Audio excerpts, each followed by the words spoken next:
पुष्पन काल, अंतर की ज्योति, द लाइट विद इन। जड़ी बूटी प्रस्तावना। हर व्यक्ति अपने जीवन में कभी न कभी अंधकार से गुजरता है, निराशा, असफलता, दुख और अकेलेपन के क्षण। लेकिन जो व्यक्ति उस अंधकार में भी प्रकाश खोज लेता है, वही सच्चे अर्थों में जीवन का रहस्य जानता है।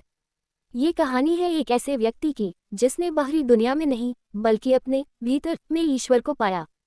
भाग 1, संघर्ष का जीवन। राजीव एक छोटे शहर का सामान्य युवक था। बचपन से ही मेहनती, पर जिंदगी उसे हमेशा एक कदम आगे निकल जाती थी। पढ़ाई में अच्छा होने के बावजूद उसे कभी मनपसंद नौकरी नहीं मिली। पिता का देहांत जल्दी हो गया, माँ बीमार थी और घर की जिम्मेदारियां उसके कंधों पर आ गईं। हर सुबह वह मंदिर जाकर भगवान से एक ही प्रार्थना करता, हे प्रभु, बस थोड़ी सी कृपा कर दो, जिंदगी आसान कर दो। पर साल दर साल उसकी समस्याएं बढ़ती ही गईं। वह सोचने लगा, शायद भगवान है ही नहीं, या अगर है तो मुझे भूल गए हैं। भाग 2, मोहम्मद और प्रश्न। एक दिन नौकरी से निकाले जाने के बाद राजीव पूरी तरह टूट गया। वह रात को शहर के मंदिर के सामने बैठा सोच रहा था, अगर भगवान सच में है तो क्यों किसी की पुकार नहीं सुनते। तभी एक वृद्ध साधु उसके पास आकर बोले, बेटा, भगवान सुनते हैं पर हम सुनना नहीं चाहते। राजीव ने आश्चर्य से पूछा, क्या मतलब बाबा? साधु मुस्कुराए, जब तक तू बाहर भगवान को ढूंढेगा तब तक मिलेगा नहीं। पहले भीतर झांक, वही असली मंदिर है। राजीव के मन में जैसे कुछ हिल गया।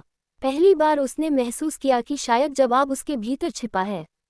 भाग 3, आत्मखोज की शुरुआत। अगले दिन राजीव ने तय किया कि वह कुछ समय अपने आप के साथ बिताएगा। वह पास के आश्रम चला गया, जहां ध्यान और मौन साधना का वातावरण था। पहले पहल उसे बहुत कठिन लगा, मन बार बार भागता था। पर धीरे धीरे उसने खुद को देखना शुरू किया। उसने अपने अंदर के डर, क्रोध और असंतोष को महसूस किया।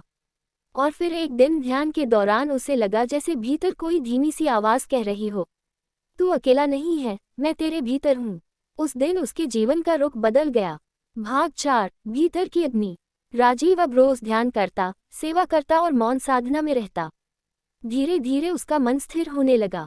वह समझने लगा कि दुख बाहरी नहीं, हमारे मन की व्याख्या से पैदा होता है। एक दिन गुरुजी ने कहा, जब भीतर का दीपक जलता है तब बाहर का अंधकार मिटता है। राजीव ने पूछा, गुरुजी, वह दीपक कैसे जलाएं? गुरुजी ने कहा, सत्य, सेवा और संयम से। इन 3 शब्दों ने उसके जीवन की दिशा तय कर दी। भाग 5, परिवर्तन की राह।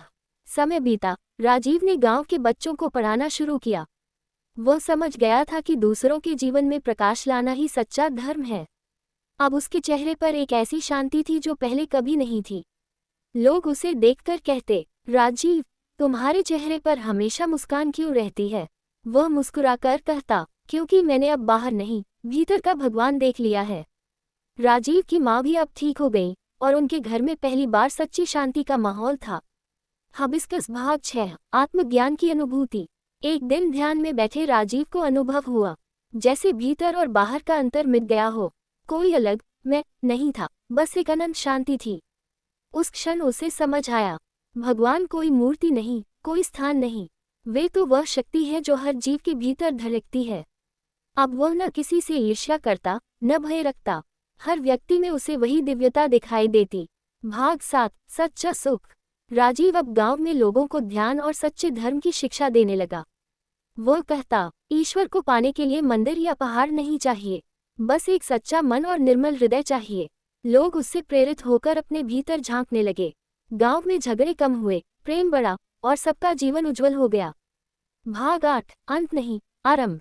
सालों बाद जब राजीव वृद्ध हुआ, लोग उसे गुरुदेव कहकर पुकारते थे। लेकिन वह हमेशा कहता, मैं कुछ नहीं, बस एक दीपक हूँ जिसने खुद को जलाया है। उसके जाने के बाद भी उसके शब्द गांव में गूंजते रहे, अंधकार को कोसने से अच्छा है एक दीपक जलाओ अपने भीतर। और यही थी उसकी अंतिम सीख, कि सच्चा सुख बाहर नहीं, हमारे मन की पवित्रता में है। कहानी का सार, मॉरल ऑफ द स्टोरी। सच्चा ईश्वर बाहर नहीं, आपके भीतर की चेतना में है। जब हम मन को शांत करते हैं, तभी जीवन का वास्तविक अर्थ समझ में आता है। जो व्यक्ति अपने भीतर की रोशनी खोज लेता है, वह संसार के हर अंधकार को मिटा सकता है। सच्चा धर्म है सत्य, सेवा और संयम। अंतिम संदेश, जब जीवन कठिन लगे, जब प्रार्थनाएं अधूरी लगे, तब याद रखना,